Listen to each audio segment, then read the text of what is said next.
Bienvenidos a la tercera lección. Hasta ahora hemos aprendido qué es el trading y cómo interpretar vela japonesa. Ahora vamos a estudiar uno de los conceptos más importantes dentro del análisis técnico, los soportes y resistencia.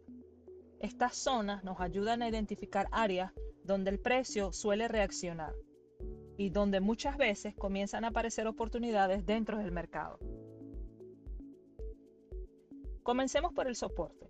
Un soporte es una zona donde el precio normalmente detiene una caída y comienza a reaccionar al alza. Esto sucede porque en esa zona suele aparecer interés comprador o presión compradora. Es importante entender algo. Un soporte no representa un precio exacto. Debemos pensar en zonas y no en líneas perfectas.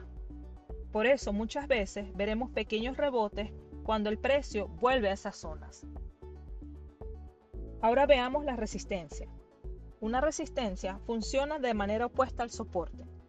Es una zona donde el precio normalmente detiene una subida y comienza a reaccionar a la baja. En estas áreas suele aparecer presión vendedora. Y al igual que los soportes, debemos entenderlas como zonas, no como números exactos.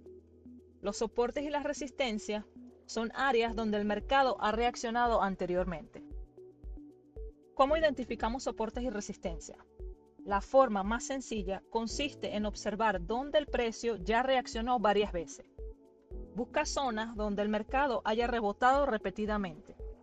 Observa máximos anteriores, mínimos anteriores o lugares donde el precio cambió de dirección. Mientras más veces el mercado respete una zona, mayor importancia suele tener. Hasta ahora hemos hablado de niveles horizontales, pero también existen soportes y resistencias dinámicas.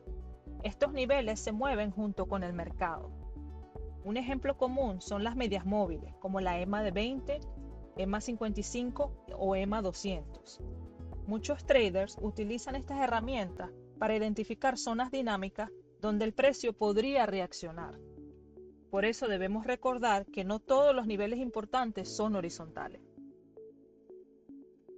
Otro concepto que debemos entender es qué sucede cuando el precio rompe una zona importante.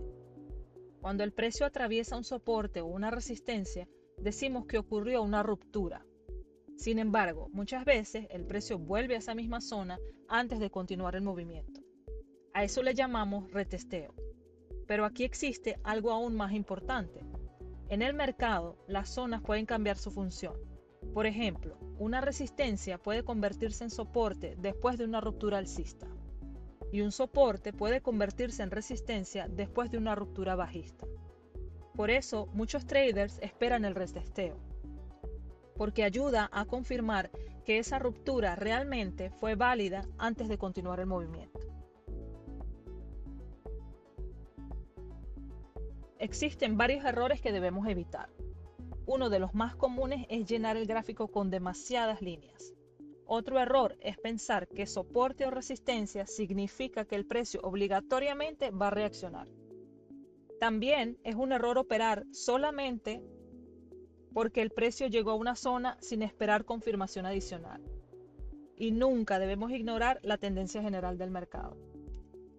Hoy aprendiste qué son los soportes y resistencia y por qué son tan importantes dentro del análisis técnico. Aprendiste cómo identificarlos correctamente, cómo funcionan las rupturas y retesteo y cómo una zona puede cambiar su función dentro del mercado. Estos conceptos serán fundamentales para prácticamente cualquier estrategia de trading.